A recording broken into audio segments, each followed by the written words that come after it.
Oi, este é o Conexão.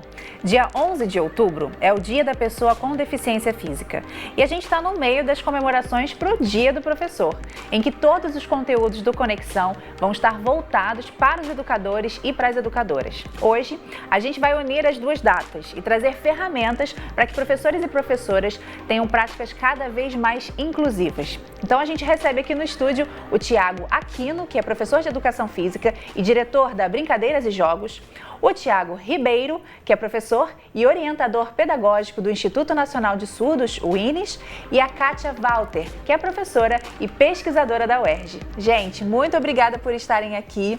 É muito importante a gente ouvir e pegar a prática mesmo, a mão na massa, né? Então, assim, por isso que a gente está com esses caras e essa moça maravilhosa aqui, que vão trazer essas informações e compartilhar mesmo boas práticas, tá bom? Então, vamos começar, Kátia. Eu gostaria de seguir muito as coisas que vocês já estavam me contando e eu vou compartilhar com vocês aqui. Você diz que é importante que as educadoras e os educadores entendam como se comunicar. Assim, existe realmente uma dificuldade na comunicação quando você... Pode existir, na verdade, uma dificuldade na comunicação quando você está educando uma pessoa com deficiência? Bom, a comunicação é a base de todo ser humano, né? Na verdade, de todos os animais, mas nós, os seres humanos, temos a linguagem mais complexa e temos o idioma. Você imagina você estar numa sala e hoje quase que todas as salas nós vamos ter um aluno com alguma deficiência, mas muitos deles não tem a fala, ou a fala não está funcional, não funciona da forma como os outros alunos. Então você imagina quando você pergunta para a sala toda, né? O que vocês fizeram no final de semana? Todas as crianças respondem, todos os alunos respondem. E aquele que tem a dificuldade de falar?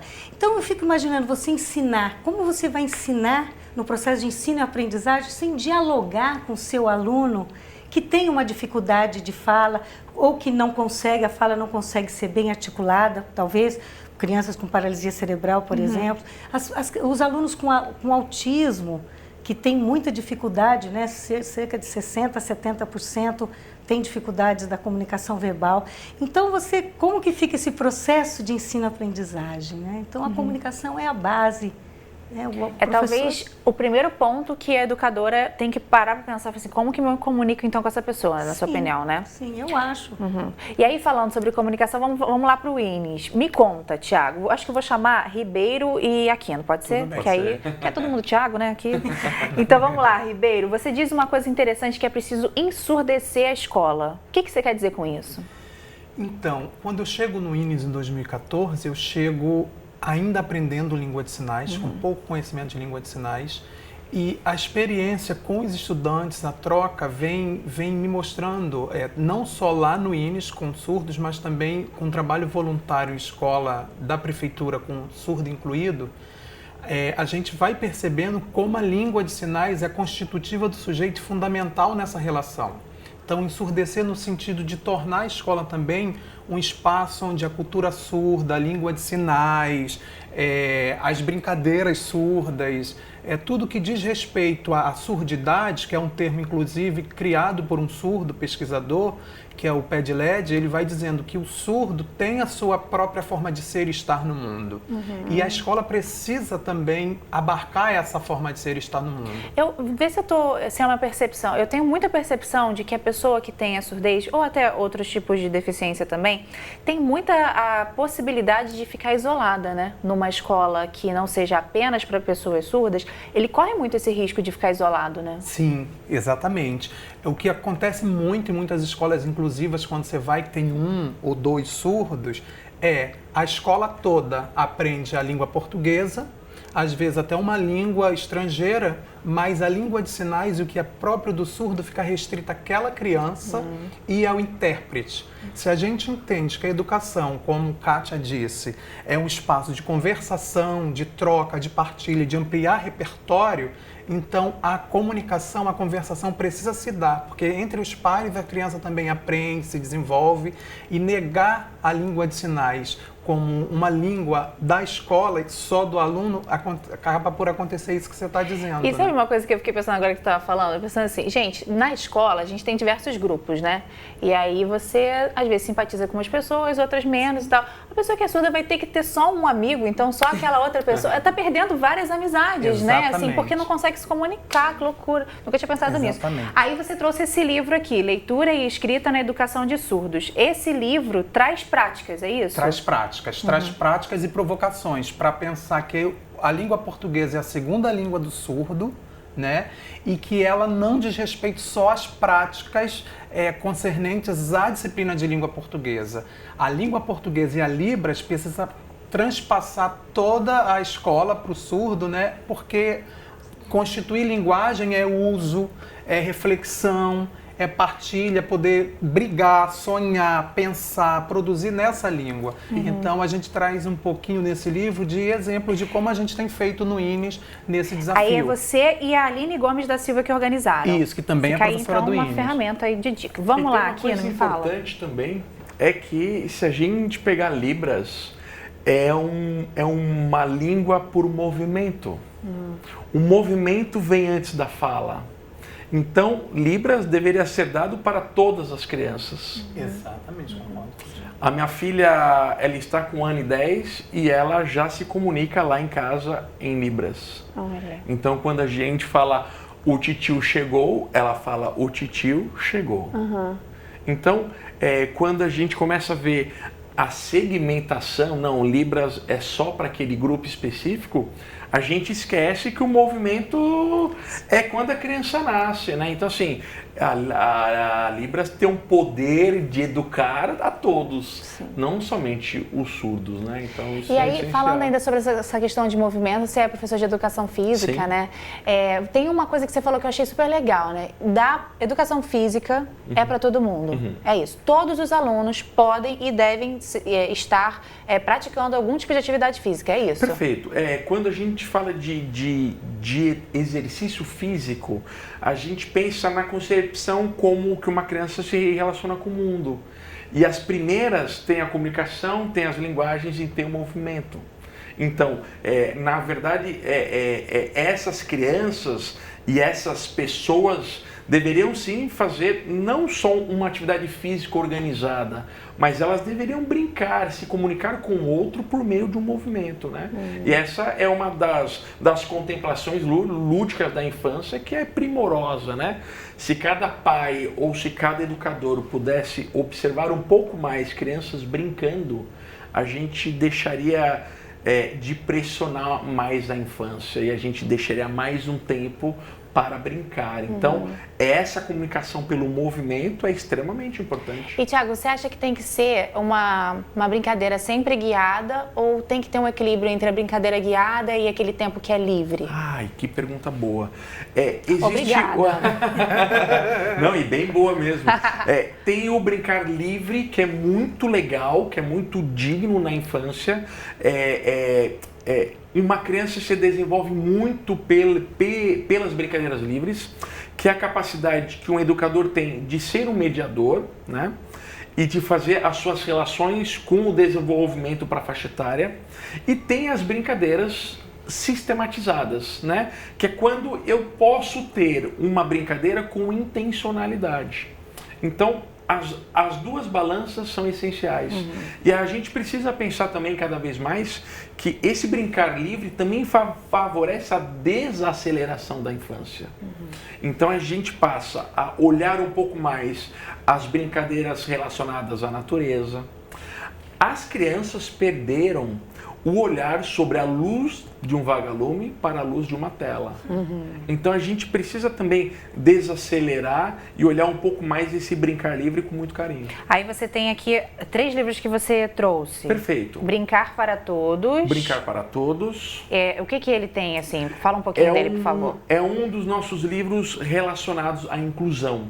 Então aí nós temos 9 capítulos, que é de organização da Liana Tubelo, que é uma brinquedista de Capão da Canoa, e ela traz junto com o nosso coletivo de autores capítulos que faz com que a inclusão não seja caixas. Surdos, cadeirantes e físicos. Não. Legal. A inclusão, ela passa pelas pessoas. E aí os outros dois que você trouxe para indicar também, jogos e brincadeiras, Da e editora lazer Vozes. e recreação. Isso, são livros de prática, são os livros mais vendidos em 2019 nas duas áreas. Muito legal. Então aí temos essas dicas. Show. Eu queria fazer uma pausa na nossa conversa aqui para a gente poder mostrar um exemplo, tá? De uma estudante que frequenta uma escola estadual lá no Rio Grande do Sul. Ela tem síndrome de Down e se chama Renata. Aí eu queria que você visse um pouquinho da experiência dela com a educação inclusiva.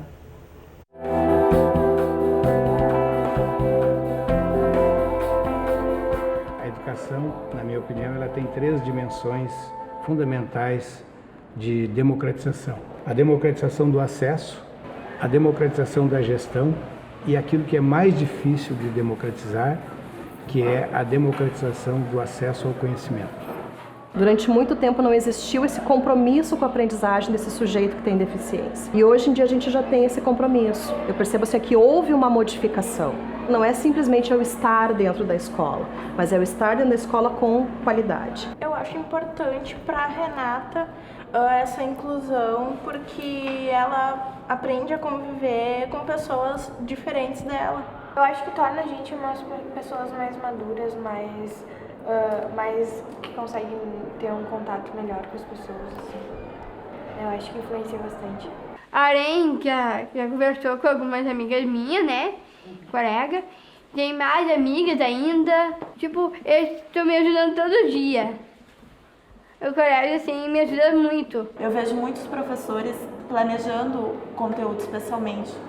No caso da Renata, especialmente para a Renata. Ela não tem aquela condição de passar do plano para o espacial.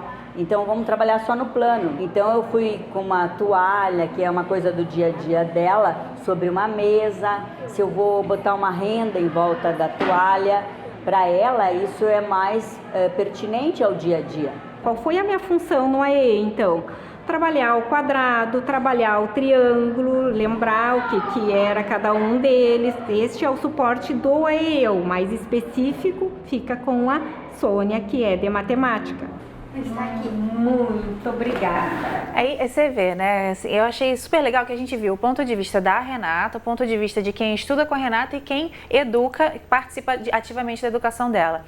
Kátia, nesse ponto a gente viu ali que tem um tratamento individualizado, né? Assim, essa deve ser uma realidade que deve ser replicada. Esses alunos com deficiência precisam realmente de uma atenção para criar esse plano de aula, criar o plano de desenvolvimento?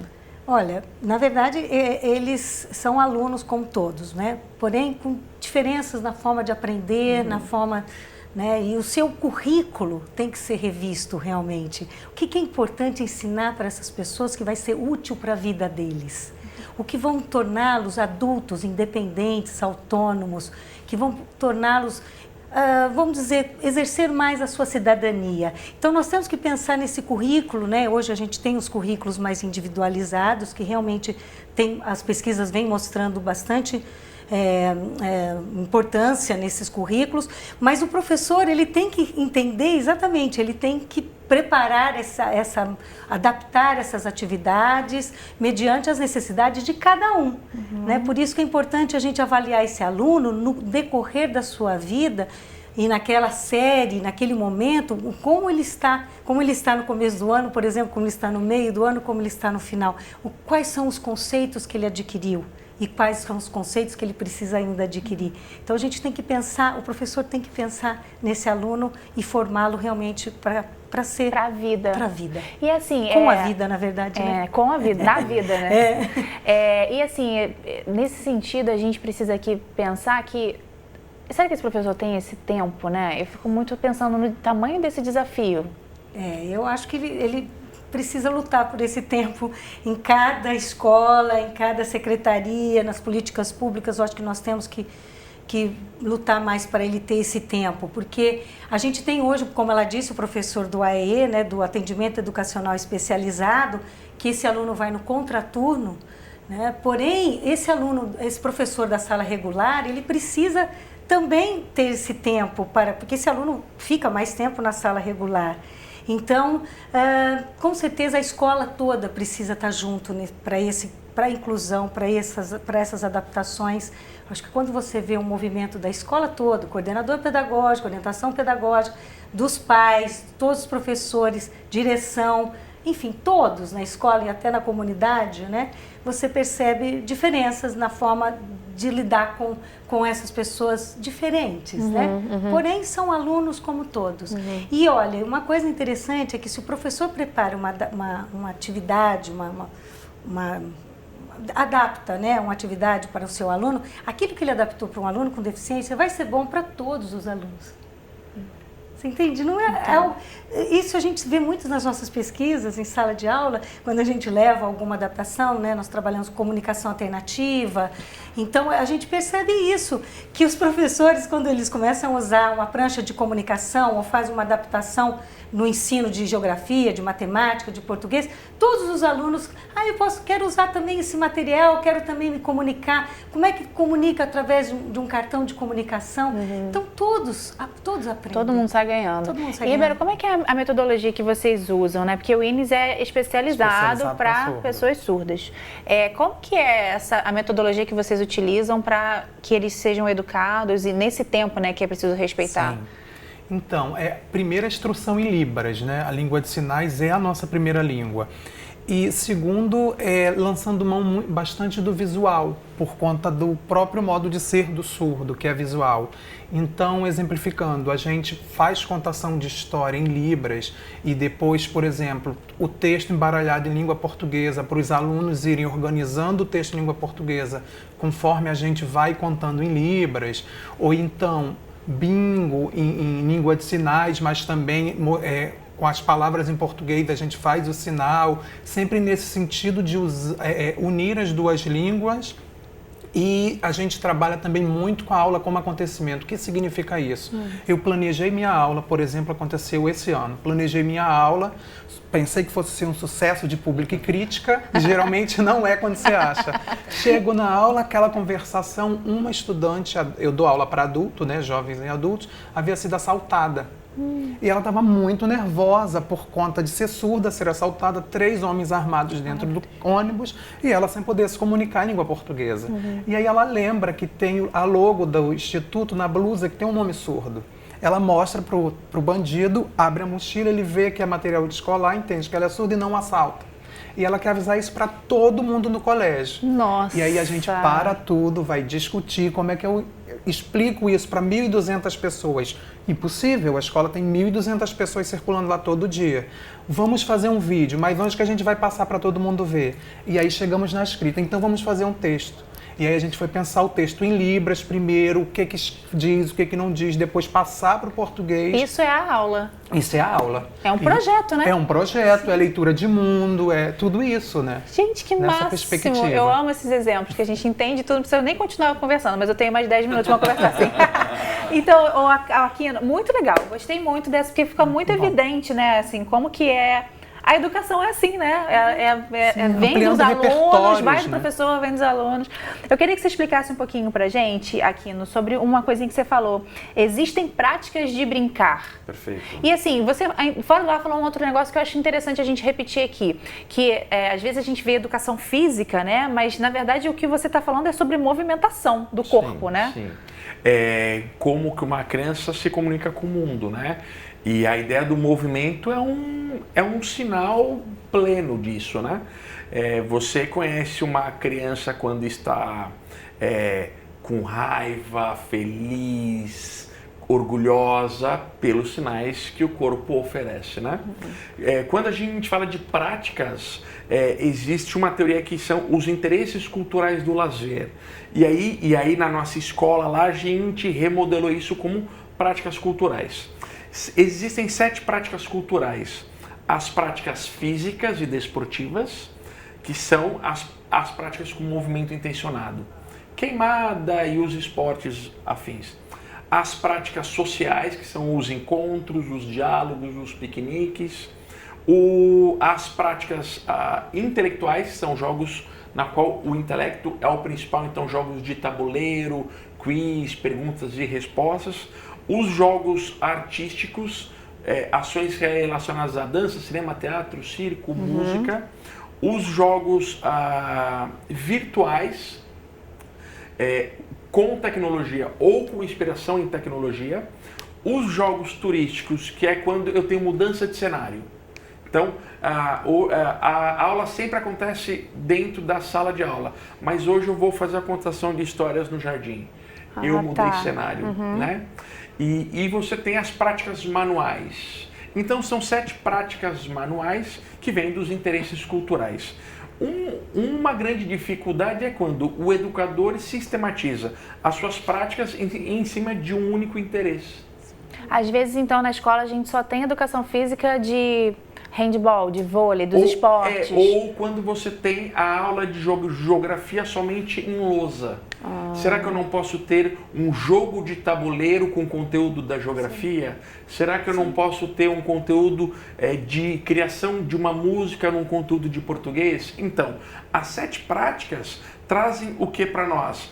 Todas as crianças têm aderência às 7 práticas. Entendi. Às vezes isso que é legal, eu não gosto... É para todo mundo. Para todo mundo. Então, eu não gosto muito da inclusão, que eu adapto tudo para receber a criança. Não, a inclusão ela deve ser para todos. Para todos. Então, quando eu penso nas práticas, é isso. São 7 práticas. Será que eu estou utilizando mais do que 2 ou 3 práticas? Essa tem que ser uma pergunta, então. A chance de ser mais aderente à aula é maior e melhor. Quer adicionar, professora? E o conceito que você tem que ensinar, exatamente. Perfeito. Porque você vai pegar dentro dessas práticas e de outras situações, além das práticas, situações do cotidiano, como você... Quais os conceitos que eu quero ensinar para todos? Para todos. Esse conceito importantíssimo da realidade que essa garota trouxe, de segurança, de defesa.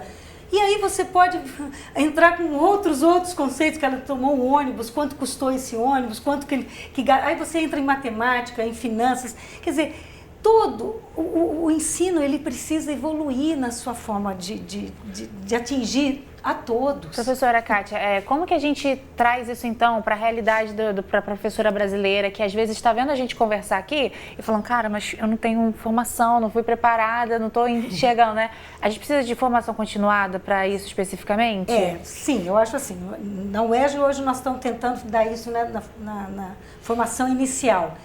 Então, nós temos práticas hoje bastante interessantes, que estão dando até 200 horas de aula para esses alunos em práticas já na graduação. Já na graduação. Super Mas vamos supor importante. esse, né, que já se formou. A formação continuada, na verdade, nós todos estamos em formação continuada sempre, verdade, né? Ela é importantíssima, porque o estudo faz parte. Agora, esses professores precisam. As pesquisas vêm mostrando que essas formações, assim, estáticas, 2 horas ou um dia, elas não trazem muito resultados assim para colocar em prática.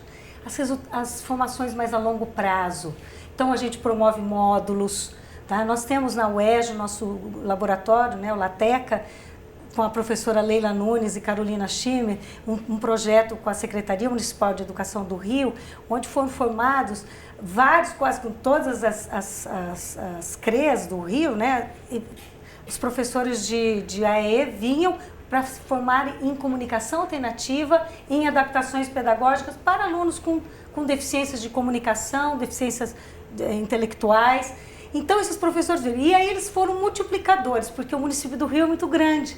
Então, depois eles vão formar. Agora, precisa que as políticas públicas realmente... Invistam nisso. Isso, invistam nessa formação contínua. Contínua. E sem pressa, né? Isso que você falou assim, às vezes a gente quer fazer um curso de, sei lá, de 20 horas, e passa um sábado inteiro lá, que é legal, mas às vezes você tendo tempo para digerir aquilo, ele informa, né? Bastante. Exato, eu acho que o professor precisa. E outra, quando ele encontra com o outro, ele discute. Ele vê a outra experiência. Quer adicionar? O Ribeiro está aqui com a cabeça. Porque eu estou muito feliz de ouvir isso. Que inclusive eu acredito e defendo muito que não só os nossos pares, mas as próprias crianças, os estudantes são outros potentes na nossa formação. Como eu aprendo com meus estudantes surdos, sabe? Se a gente tem, assim, esse tempo de formação continuada com o outro. E se a nossa prática, o nosso chão da escola é nutriente da nossa formação, a gente pode espichar modos de fazer mesmo. E se a gente tem uma escuta sensível, um olhar aberto ao estudante, eles vão nos dando pistas, né? A gente vai se tornando melhor professor, embora eu não goste muito desse termo, no exercício de ser professor. Eu, por exemplo, lá no INES, certo dia estava dando uma aula sobre seres vivos e não vivos, que é um conceito complexo. A gente cresce ouvindo sobre isso. O surdo, muitas vezes, só na escola que tem o contato. Isso, depois da aula, vou mostrando uma imagem e perguntando para os estudantes se tem vida ou se não tem vida. Aí mostra um cachorro e um estudante de 19 anos me diz que não tem. E aí, como eu acredito que escutar o outro é importantíssimo para a gente se deslocar, eu pergunto para ele por que não tem vida. E ele me responde, porque não tem libras, não fala libras. Olha. Então, assim, o que parecia um erro conceitual do que é ser vivo, me diz de uma outra perspectiva sobre a própria língua, né? Então, assim, naquele momento E o lugar dele no mundo, né? Maravilhoso. Gente, olha, dá pra gente conversar mais um tempão, né? Mas o programa já tá chegando ao fim. Mas eu quero muito agradecer a participação de vocês. Muito obrigada por compartilharem as histórias e conhecimentos de vocês. Voltem sempre que puderem, viu? A você de casa, muito obrigada pela sua companhia. Se você quiser rever essa e outras entrevistas, é só acessar o futuraplay.org. Um beijo e nenhum sem professor. Tchau, tchau.